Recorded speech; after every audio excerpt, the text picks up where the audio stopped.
ভাইজান হ্যাঁ। আসলে হয়েছে কি আপনার আমি যে ভাই ওই যে মাসুম হালার প্রতি এই দিকে আইতেছে। তো তুই ওর গাড়িতে হালা পড়তো কিলিয়া দাঁড়া একটা চাল দিয়ে দেখি কাম হয় কিনা। ওই মাসুম এদিকে আয়। কি হয়েছে ভাই? কয় কি হয়েছে ভাই? কি কাউরে এমতে ডাকে? কথা আছে এর লেগে আপনার ডাকছে। একটা থাবর দিমু ধরে আমি কি এনে আছি না? কথা তো আমি কইতেছি, বেশি কথা কম করবি। ওই যে কি মাসুম, তোর সাথে আমার একটা জরুরি বিষয়ে কথা আছিল। তুই যদি সময় দেস তাহলে কথা কমু, আর যদি সময় না দেস তাহলে তোর সময় না নষ্ট করবো না। কোন বড় ভাই, সমস্যা নেই, সময় আছে, অফুরন্ত সময় আছে। কোন শোন, রাজনীতি হইতেছে একটা চুতিয়া খেলা। খালি গায়ের জোরে আর টাকা পয়সা দিয়ে রাজনীতি হয় না, রাজনীতির লাগে মাথা লাগে, মাথা। ওইটা আগে না জানলেও এখন খুব ভালো করে বুঝি ভাই। আরে তুই বুঝবি না, তুই একটা মেধাবী পোলা তো। এই সারা দেশটার মধ্যে তোর মতো মেধাবী রে কোনো চুদনা বুঝে না, কিন্তু আমি হালা ঠিকই বুঝি। যদিও আমার সাথে তুই বেয়াদবি করছস। ভাই কথার পিঠে কথা ইচ্ছে কথা কইছি ব্যাস। আর ওটা যদি আপনি বেয়াদবি মনে করেন আমার কিছু করার নেই ভাই। আরে বোকাচন্দ্র, আমি মাইন্ড করি নাই। মাইন্ড কেন করি নাই জানস? কেন? মাইন্ড করি না কারণ হয়েছে কি, তোরা তো আমি নিজের ছোট ভাইয়ের মতো দেখি। আপন ছোট ভাই যদি কোনো ভুল করে হালায় তাহলে এইটা লয়ে মাইন্ড করা এই কুবাতের ডিকশনারির মধ্যে নাই।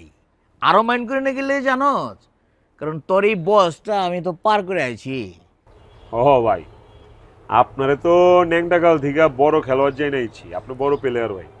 আরে বেটা, খালি খেলোয়াড় জানছস, কিন্তু এই কুবত যে কত বড় খেলোয়াড় এটা জানবার পাবি না, ওটা জানার দরকারও নাই।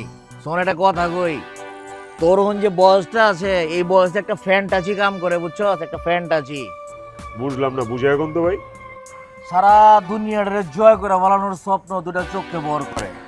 যদিও সবকিছু সরল মনে হয়, বাস্তবে দুনিয়াটা অত সরল না।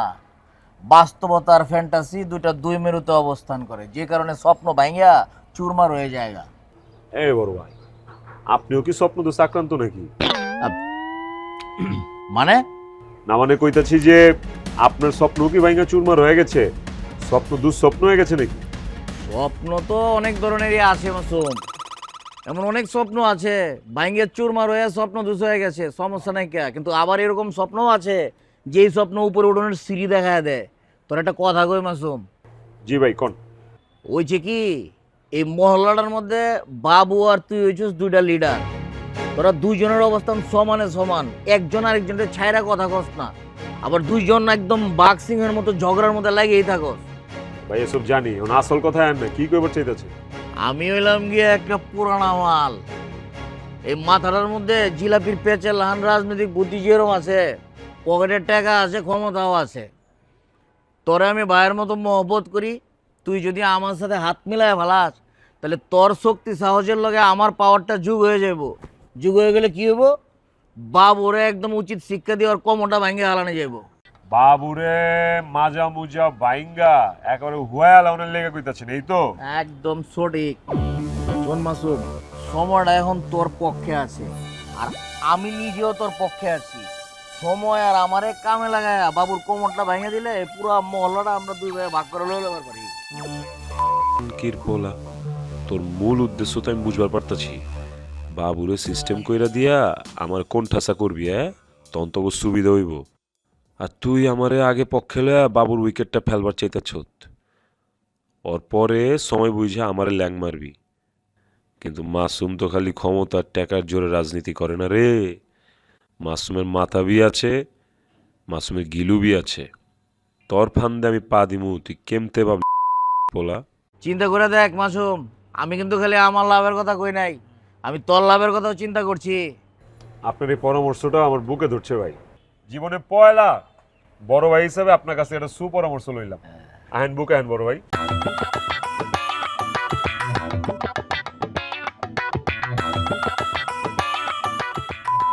চোদ একবার খালি কুবাতের সাতার তলে আয়, তারপর খেলা দেখাইতেছি। কুবাত্রে অপমান করার পরিণাম যে কতটা ভয়ানক সেটা তোরে হারে হারে বোঝামো। যতই বুক মিলাস কুলাঙ্গারের বাচ্চারা, মল্লায় তোর মতো একটা কীটাণু রে কোনোভাবেই মাথা ঝাড়া দিয়ে উঠবার দিব না আমি। খুব ভালো লাগলো রে মাসুম। স্বপ্ন দেখতাছি যে তোর আর আমার এই সম্পর্কটা দিন দিন আরো অনেক মজবুত হয়ে যাবো গা। আমিও মনে প্রাণে ওইটাই চাই। জায়গা বড় ভাই, জায়গা, হ্যাঁ? কঞ্চি আপনার বাসের থেকে কঞ্চিটা বড়।